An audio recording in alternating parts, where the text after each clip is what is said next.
Hello everyone, आप सभी का स्वागत है मनीष एकेडमी यूट्यूब चैनल पर।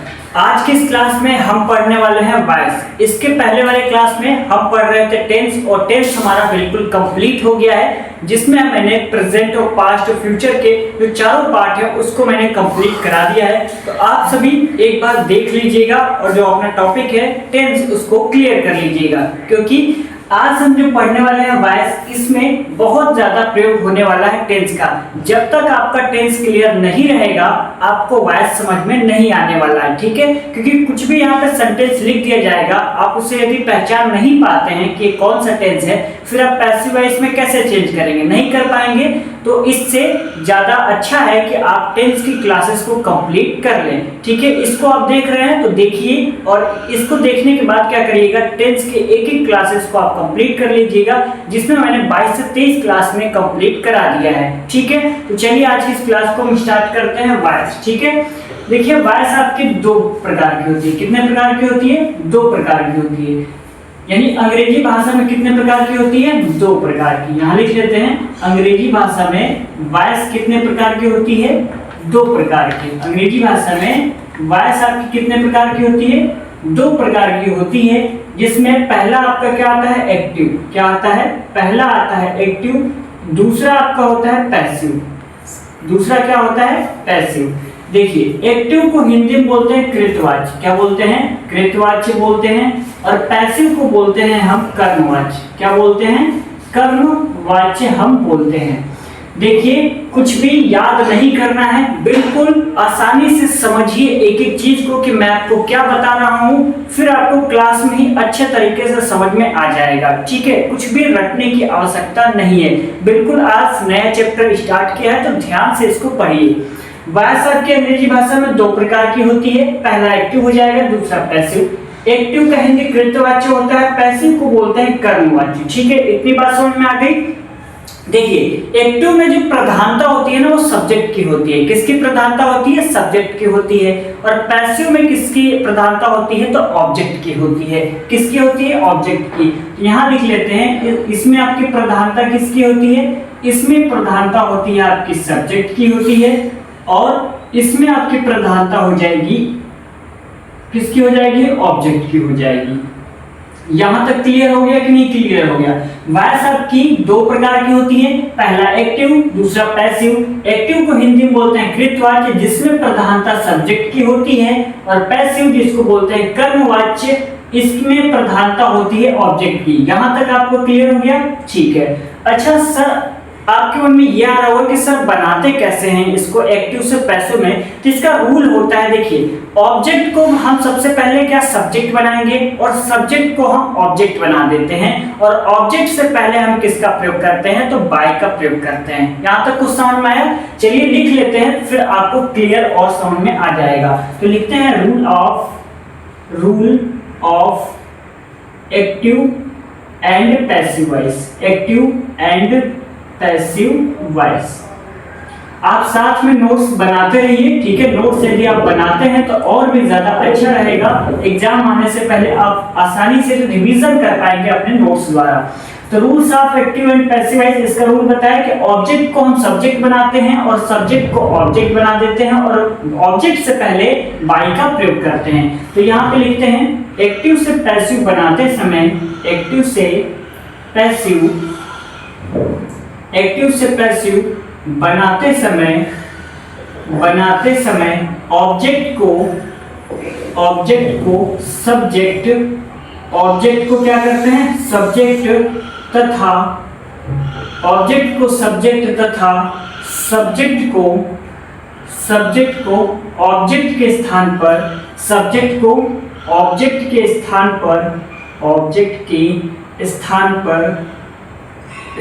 पर लाते हैं तथा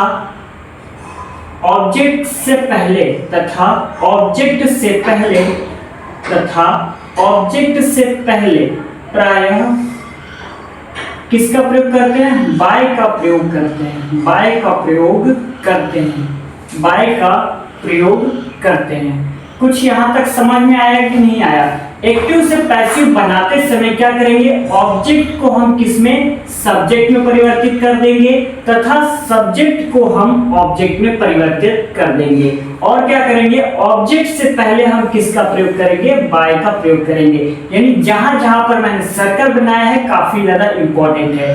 यानी ऑब्जेक्ट को सब्जेक्ट क्या है, शॉर्ट भाषा में लिख सकते हैं, ऑब्जेक्ट को मैंने क्या बनाया, सब्जेक्ट बना दिया, और सब्जेक्ट को मैंने क्या बना दिया, तो सब्जेक्ट को मैंने बना दिया ऑब्जेक्ट। ठीक है, क्या बना दिया, ऑब्जेक्ट। कुछ भी नहीं समझ में आ रहा है तो एग्जांपल देखिए और भी क्लियर आपको समझ में आ जाएगा। जैसे कि एग्जांपल यहाँ पे लिखते हैं, एक एग्जांपल यहाँ पे लिखते हैं, Mohan flies a kite. Mohan flies a kite, Mohan पतंग उड़ाता है। ठीक है, मोहन फ्लाइज अ काइट। क्या आप सभी बता सकते हैं कि ये कौन सा टेंस है, मोहन फ्लाइज अ काइट ये कौन सा टेंस है? यदि आपने टेंस को नहीं पढ़ा है तो आप नहीं बता पाएंगे, बहुत सिंपल है। यदि आपने पढ़ रखा है तो बहुत आसानी से आप इसको बता देंगे कि ये कौन सा टेंस है। और ज्यादातर स्टूडेंट मुझे लगता है कि बता लेंगे क्योंकि उन्होंने ऑलरेडी क्लास को कर लिया होगा। ठीक है, तो मोहन फ्लाइज अ काइट ये आपका प्रेजेंट इंडेफिनिट है। क्या है, प्रेजेंट इंडेफिनिट। और फिलहाल के लिए हम अभी भूल जाते हैं कि ये कौन सा टेंस है। ठीक है, भूल जाते हैं। हमें क्या करना है, पहले ये देखना है कि मैंने रूल जो लिखा है पहले उसको केवल पढ़ना है और बाकी चीजों को हम साइड कर देंगे। क्या करेंगे, बाकी चीजों को साइड कर देते हैं, उसको हम अगले रूल में पढ़ लेंगे। यहाँ पर मैंने ऑब्जेक्ट को सब्जेक्ट बताया है और सब्जेक्ट को ऑब्जेक्ट, तो हमारा सब्जेक्ट और ऑब्जेक्ट आप सब इसमें मतलब ढूंढ पाएंगे या नहीं, ढूंढ लेंगे। तो मोहन आपका क्या है, सब्जेक्ट है, मोहन क्या है आपका, सब्जेक्ट है, और अकाइट क्या है, ऑब्जेक्ट है। ये आपको लिखना नहीं है सब्जेक्ट और ऑब्जेक्ट, बस मैं समझाने के लिए बता रहा हूं। ठीक है, मोहन क्या है, सब्जेक्ट, अकाइट क्या है, ऑब्जेक्ट। तो मैंने ये बता रखा है कि एक्टिव से जब पैसिव में बनाएंगे तो ऑब्जेक्ट को हम सब्जेक्ट बना देते हैं। तो ऑब्जेक्ट हमारा क्या है, अकाइट, इसको हम सब्जेक्ट बनाएंगे। तो यानी कि सबसे पहले लिखेंगे अकाइट, यानी ये हमारा सब्जेक्ट हो गया। ठीक है, इतनी बात क्लियर हो गई। ऑब्जेक्ट को सब्जेक्ट, यानी ऑब्जेक्ट हमारा क्या है, अकाइट है ना, तो उसको हम सबसे पहले लिख देते हैं अकाइट, यानी सब्जेक्ट हो गया ये। अच्छा, दूसरी बात देखते हैं क्या लिखा है, तथा सब्जेक्ट को ऑब्जेक्ट के स्थान पर लाते हैं। यानी जो सब्जेक्ट है ना हमारा मोहन, उसको हम क्या, ऑब्जेक्ट के स्थान पर लाएंगे, यानी इस वाले को उठाकर यहाँ पर रखना है। तो हम चलिए रख लेते हैं, यहाँ पे रख लिया मोहन। अब आप कहेंगे सर बीच में खाली जगह क्यों छोड़ा है? तो खाली जगह इसलिए छोड़ा है कि वहां पर कुछ चीजें लिखी जाएंगी और उसके बारे में मैंने रूल नहीं लिखवाया है। तो आप थोड़ा ना सब्र रखिए, हर एक चीज आपको सीखने को इस क्लास में मिलेगा। यदि इस क्लास में मैं नहीं बता पाता हूँ, मतलब ज्यादा वीडियो लंबा हो जाएगा, तो मैं कोशिश करूंगा इसको मतलब फिनिश कर दिया जाए, अगले वीडियो में आपको बताया जाएगा। तो थोड़ा आप सब्र रखिए, हर एक चीज आपको क्लियर बताया जाएगा, फिर आप आसानी से एक्टिव से पैसिव बना लेंगे। ठीक है, तो यहाँ पर मैंने क्या कहा, सब्जेक्ट को ऑब्जेक्ट बनाना है और ऑब्जेक्ट को सब्जेक्ट। तो ऑब्जेक्ट अकाइट था तो मैंने उसको सब्जेक्ट बना लिया अकाइट। फिर हमारा सब्जेक्ट मोहन था, उसको मैंने ऑब्जेक्ट में परिवर्तित कर लिया, मोहन हो गया। ठीक है, यहाँ तक तो क्लियर हो गया। अब देखो, ऑब्जेक्ट से पहले किसका प्रयोग करना है, तो बाय का प्रयोग करना है। किसका, बाय का प्रयोग करना है। और ऑब्जेक्ट हमारा दिख रहा है क्या है, मोहन, तो मोहन से पहले हम बाय का प्रयोग कर देंगे। कोई यहाँ तक दिक्कत? आई थिंक नहीं आनी चाहिए कोई दिक्कत, क्योंकि ऑलरेडी आप बिल्कुल अच्छे तरीके से समझ रहे हैं। नहीं समझ रहे हैं तो दोबारा समझिए। एक्टिव से पैसिव बनाते समय ऑब्जेक्ट को सब्जेक्ट तथा सब्जेक्ट को ऑब्जेक्ट के स्थान पर लाते हैं। तो हमने जो सब्जेक्ट था उसको ऑब्जेक्ट बना दिया, जो ऑब्जेक्ट था उसको सब्जेक्ट बना दिया। और क्या है, ऑब्जेक्ट से पहले बाय का प्रयोग करना है, तो ऑब्जेक्ट से पहले मैंने बाय का प्रयोग कर दिया। तो उम्मीद करते हैं इतनी बात आपको क्लियर तौर पे समझ में आ गया होगा। फिर भी नहीं समझ में आ रहा है तो वीडियो को दोबारा देखिएगा, आपको पूरी तरह से समझ में आ जाएगा। ठीक है, चलिए अब यहाँ पे बीच में भरना क्या है, तो बीच में भरना है इज अ फ्लोन। क्या भरना है, इज फ्लोन। अभी स्टूडेंट को सर मतलब पूछेंगे कि सर इज अ फ्लोन कहाँ से आ गया, ये सर बताइए कहाँ से आ गया, क्योंकि यहाँ पे एक्टिव में तो फ्लाइज है, तो नीचे पैसिव में इज फ्लोन कहां से आ गया। तो ऐसा है कि मैंने अभी तक रूल लिखवाया नहीं है, और मैंने अभी बताया कि थोड़ा सा सब्र रखिए, हर एक चीज रूल लिखवाया जाएगा, फिर आपको क्लियर समझ में आ जाएगा कि सर इज कहां से आया और फ्लोन कहां से आया। चलिए फ्लोन मैं बता दे रहा हूं, इसको मैं अभी कुछ देर बाद बताऊंगा। देखिए एक्टिव से पैसिव जब भी हम बनाते हैं तो हमेशा हमेशा वर्ब की तीसरी फॉर्म का प्रयोग करते हैं। आप सभी इसको ध्यान रखिएगा, कहीं पर आप नोट डाउन करके लिख लीजिएगा, ठीक है। हमेशा किसका प्रयोग करेंगे, हमेशा वर्ब की तीसरी फॉर्म का प्रयोग करेंगे। किसका, हमेशा वर्ब की तीसरी फॉर्म का प्रयोग करेंगे। तो फ्लाइज का मैंने थर्ड फॉर्म कर दिया है फ्लोर। ये क्लियर हो गया ना। अब आपका डाउट होगा कि सर ये तो क्लियर कर दिया, लेकिन इज कहां से आया। तो इज मैं बता रहा हूं कि थोड़ा सब्र रखिए, आपको सारा रूल बता दिया जाएगा। तो यहां तक क्लियर, कोई डाउट तो नहीं है। चलिए एक और एग्जांपल देख लेते हैं, फिर आपको और अच्छे से समझ में आ जाएगा। लिखते हैं द पुलिस, दूसरा लिखते हैं the police has caught the thief। ये आपका है, ठीक है। ये आपका एक्टिव वॉइस है, the police has caught the thief। इसमें आपका सब्जेक्ट क्या है, इसमें सबसे पहले हमें सर्च करना है कि सब्जेक्ट क्या है। तो सभी को पता है क्या है सब्जेक्ट हमारा, द पुलिस। तो हम यहाँ लिख लेते हैं सब्जेक्ट। आप सभी मत लिखिएगा, बस मैं समझाने के लिए यहाँ पे लिख रहा हूँ। आप मन में ऐसे देख लीजिएगा कि सब्जेक्ट क्या है, ऑब्जेक्ट क्या है, ठीक है। ऑब्जेक्ट हमारा क्या है, द thief। क्या है, ऑब्जेक्ट हमारा हो जाएगा द thief। ठीक है सर। तो अभी मैंने बताया ऑब्जेक्ट को हम सब्जेक्ट में परिवर्तित करेंगे। तो ऑब्जेक्ट हमारा द thief है, तो इसको हम सबसे पहले लिख लेते हैं। तो मैंने क्या लिखा, द thief। ये हमारा क्या बन गया, ऑब्जेक्ट था, अब ये सब्जेक्ट बन गया है। क्लियर यहां तक, ठीक है। फिर मैंने बताया कि जो सब्जेक्ट है उसको हम ऑब्जेक्ट बनाएंगे। तो सब्जेक्ट हमारा क्या है, द पुलिस है ना, तो उसको हम ऑब्जेक्ट लिख देंगे। क्या लिखेंगे, ऑब्जेक्ट में लिख देंगे। तो यहाँ पे लिख दिया द पुलिस। कोई यहां तक डाउट। जो ऑब्जेक्ट था उसको मैंने सब्जेक्ट बनाया तो द thief, जो सब्जेक्ट था उसको मैंने ऑब्जेक्ट बनाया द पुलिस, ठीक है। उसके बाद ऑब्जेक्ट से पहले क्या प्रयोग करेंगे, बाय का प्रयोग करेंगे। तो ये हमारा क्या है, ऑब्जेक्ट, और इसके पहले हम बाय ऐसे लगा देंगे, ठीक है। यानी जो रूल में मैंने अभी तक पढ़ा है बस उतना मैंने यहाँ तक समझाया है। बीच वाला काम वो आपको आगे बताया जाएगा। ये मैं बार बार बता रहा हूँ क्योंकि बहुत सारे स्टूडेंट होंगे कह रहे होंगे कि सर बता नहीं रहे।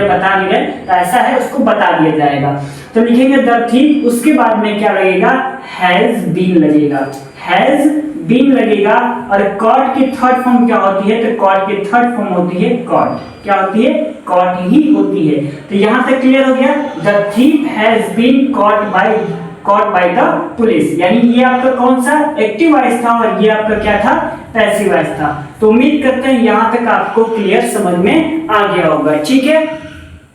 चलिए आगे बात कर लेते हैं, इसको हम क्लियर करते हैं, ठीक है।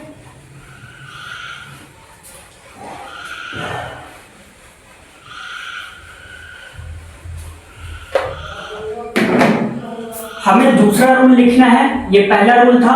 दूसरा रूल हमें क्या लिखना है, ये देखना है। एक हमें चार्ट बनाना है। क्या बनाना है, एक चार्ट बना लेते हैं। यहां पे लिखते हैं टेंस। आप सभी कॉपी में नोट डाउन कर लीजिएगा। टेंस यहां पर लिखते हैं प्रेजेंट, यहां पर लिखेंगे प्रेजेंट, उसके बाद में नीचे लिखेंगे पास्ट, उसके बाद में लिखेंगे फ्यूचर, ठीक है। प्रेजेंट, पास्ट, फ्यूचर, ये कैसे आप सभी चार्ट बना लेंगे। यहां पे लिखेंगे इंडेफिनिट,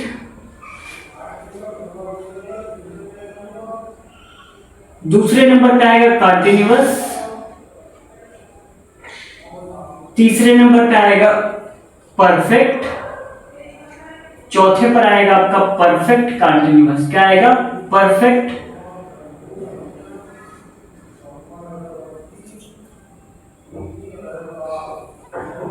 कंटिन्यूअस, ठीक है। यहां तक अब इसको हम एक एक करके समझेंगे। पहले नोट डाउन कर लेते हैं फिर समझेंगे, ठीक है। और ये जो लिखवा रहा हूं ये रूल काफी ज्यादा इंपॉर्टेंट है, तो इसको आप सभी ध्यान में जरूर रखिएगा और कॉपी में नोट करना बिल्कुल ना भूलें, ठीक है। देखिए यहां पर आएगा इज एम आर, क्या आएगा, इज एम आर आएगा। यहां पर आएगा वॉज या तो वर आएगा। यहां पर आएगा विल बी और शैल बी, विल बी और शैल बी। कंटिन्यूअस में आएगा इज बीइंग और एम बीइंग आएगा, और क्या आएगा, आर बीइंग आएगा। और यहां पर वॉज बीइंग का प्रयोग होगा और यहाँ पर वर बीइंग का प्रयोग होगा, ठीक है। और फ्यूचर कंटीन्यूअस टेंस ये आपका चेंज नहीं होगा।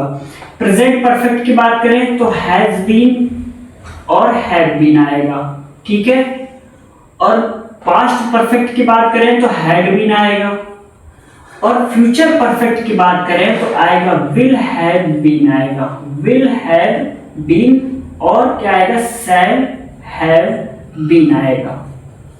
और परफेक्ट कंटीन्यूअस टेंस का जो पैसिव वॉइस है वो नहीं बनता है। ये जो नीचे आपको दिखेगा नहीं जो मैं लिखने वाला हूँ तो ऊपर लिख दे रहा हूँ, ठीक है। एक्टिव वॉइस में आपके टोटल कितने 12 टेंस होंगे।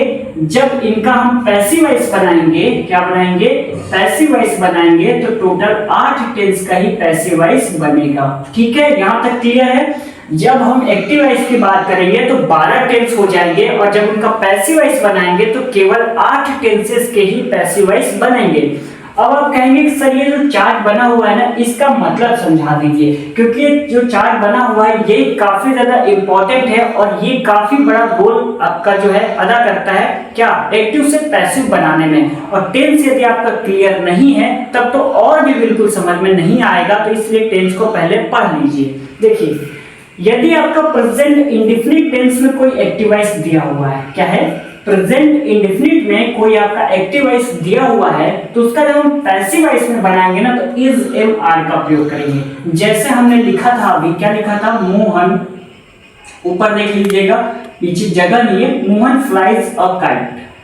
अब मैं स्टूडेंट को ये कहूंगा कि अब ये बताइए ये कौन सा टेंस है, कौन सा टेंस है। अरे जब आपको टेंस पता ही नहीं रहेगा तो कैसे आप बनाएंगे, नहीं बना पाएंगे ना, हाँ बिल्कुल नहीं बना पाएंगे। तो मोहन फ्लाइज अ काइट ये आपका प्रेजेंट इंडेफिनिट है, क्या है प्रेजेंट इंडेफिनिट है और मैंने अभी अभी बताया और ये एक्टिव वॉइस है, क्या है एक्टिव वॉइस, ये एक्टिव वॉइस है और ये प्रेजेंट इंडेफिनिट टेंस है।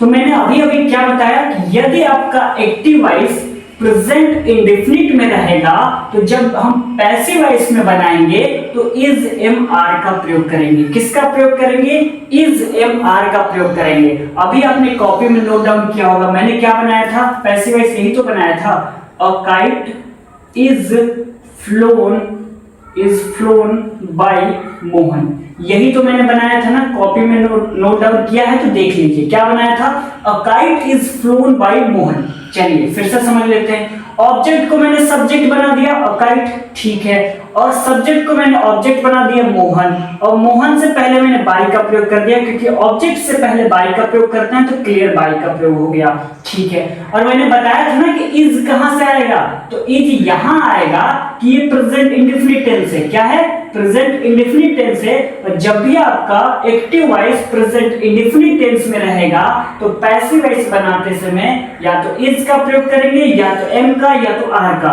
और मैंने अ काइट के साथ इज का प्रयोग किया है क्योंकि यह एक वचन है। यहां तक क्लियर हुआ या नहीं हुआ, आई थिंक क्लियर हो गया होगा, ठीक है।